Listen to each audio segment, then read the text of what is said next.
Pemerintah menyatakan bahwa masih terjadi penularan virus corona di masyarakat hingga hari ini.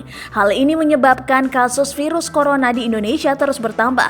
Berdasarkan data yang masuk hingga Sabtu 13 Juni 2020 pukul 12.00 waktu Indonesia Barat, ada 1.014 kasus baru COVID-19 dalam 24 jam terakhir.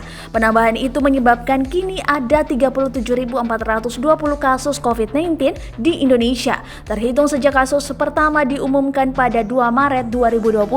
Data dan informasi diungkapkan juru bicara pemerintah untuk penanganan virus corona Ahmad Yuryanto dalam konferensi pers dari Geraha BNPB pada Sabtu sore.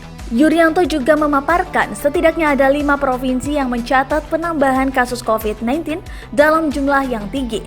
Provinsi itu adalah Jawa Timur dengan 176 kasus baru, Sulawesi Selatan dengan 125 kasus baru, dan Kalimantan Selatan dengan 123 kasus baru.